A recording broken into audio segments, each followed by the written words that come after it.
Hey guys, welcome back to the channel. In today's video, I'm going to talk to you about how to optimize your Performance Max campaigns in 2024. For those of you that don't know me, I'm Nick Armenis, and in my channel, all I talk about is Google Ads, e-commerce, and all about my PPC marketing agency as well.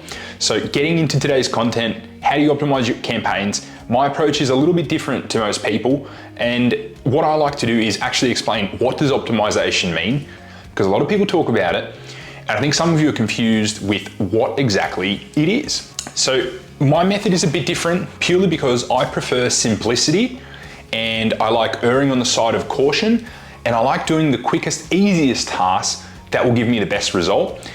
I like also giving the algorithm plenty of time to do what it does best, and that is find new buyers or leads. So when actually getting into optimization, you need to understand and you need to know what your goal is and what is the goal of optimization. So in summary, most of the time, we're either wanting to get more sales through optimization, more leads, or we're wanting to improve our return on ad spend or cost per lead, cost per conversion. They're really the only things that most people focus on. Regardless of all this stuff you hear on the internet, people tend to overcomplicate this. It's, at the end of the day, how do I make more money, or how do I spend less money and improve my profitability?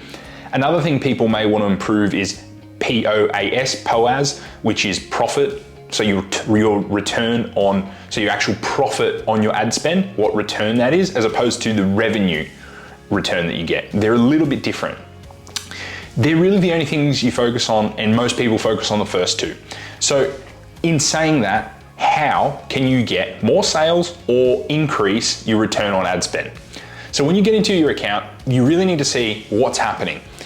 Am I getting enough sales for what I want? Or is my return on ad spend not as good as it could be? They're the two things you need to look at first. So knowing your goal, as I said, super important. Let's assume that you're wanting to get more sales. Can we do something as simple as just increasing your budget? Because that's going to be the quickest, easiest thing to do. If your return on ad spend is really good or within the limits of what's acceptable, why are you going to focus and sit there and try and improve return on ad spend when you could do the simplest thing and just spend more money to get more customers to make more sales? That's the quickest and easiest thing. And most people don't consider that optimization. It's really scaling and optimization, but quite often what happens is, if you give Google more budget, it's going to find you more customers, it's going to get more data, and it's going to improve because of the machine learning, the algorithm, right? It's going to actually get better over time because you're feeding it more data. Now, if your return on ad spend is poor, what can we do to improve it? Like, I'm looking at the simple things now. The easiest thing normally is, if you haven't set one, is to set a target return on ad spend, or TROAS, and set it slightly higher to what you're currently achieving. Don't set it too high, because if you set it too high, it's going to really restrict the spending on the campaign, and it may completely stop spending if you set it way too high. Likewise, if you're doing lead gen, you could set a target CPA and make sure that it is slightly lower than what you're currently getting. So understanding the relationship of a target ROAS and target CPA is crucial as well, because it's the opposite to, I guess, your natural instinct. Now, there are plenty of other things you can do in a Performance Max campaign, but these are the two easiest ways to, I guess, improve performance. One other thing you could do if your return on ad spend is poor is simply lowering the budget. I quite often find simply lowering the budget improves the performance of the campaign from a return on ad spend point of view. What I think it sends the Google Ads algorithm is, hey, you are bidding too much. I'm not getting a good return, I'm going to lower my budget. And so Google tries to find less expensive customers for you. Now, this may hamstring you longer term, but sometimes you just have to shock the algorithm by dropping the ad spend, right? And lowering that spend that you're doing. Now, what you could do is do it slowly and stagger it, but if performance is really bad, don't feel bad about dropping budget drastically. It's not as important to drop budget drastically as it is to increase it slowly.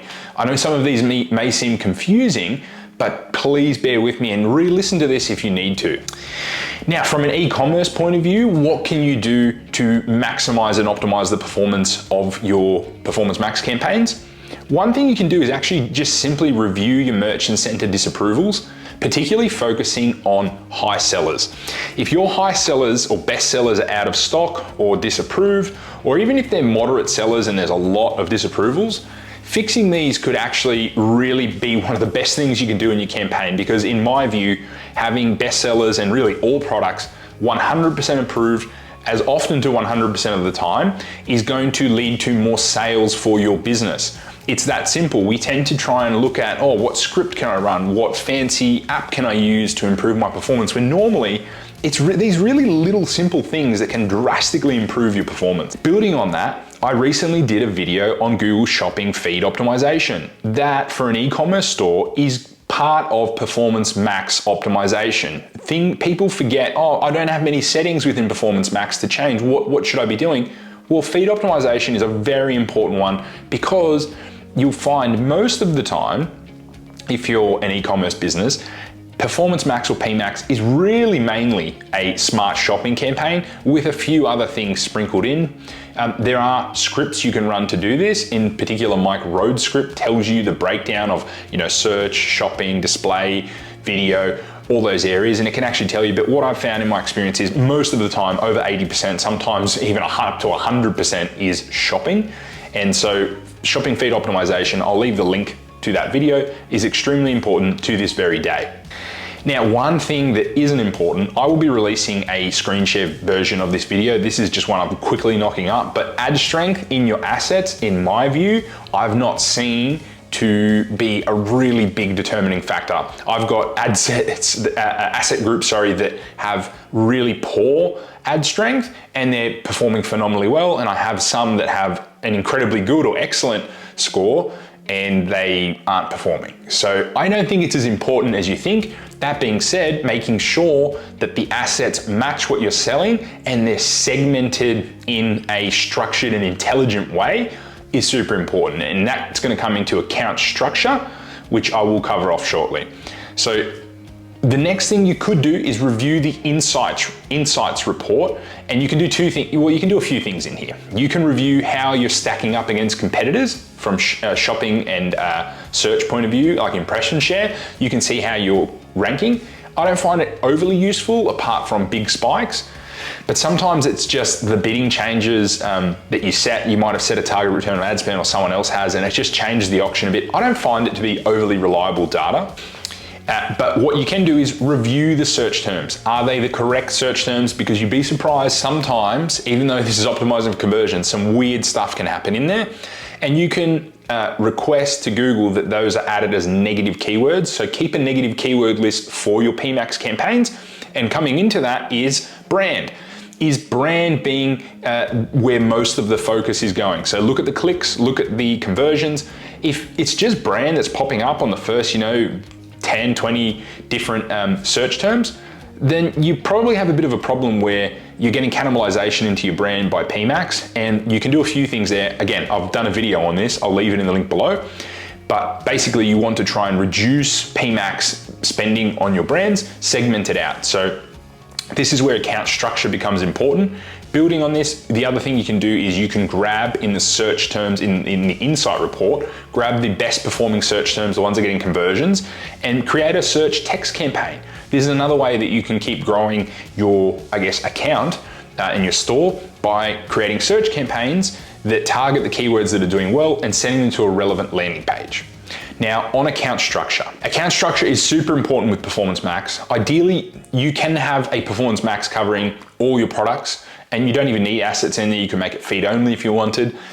But realistically, you want some amount of segmentation over time if you are finding that brands being cannibalized, or if you have lots of different types of products, it quite often is smart to, at the very least, break down the different collections or categories into different asset groups. So then you can make the assets match whatever it is you're selling.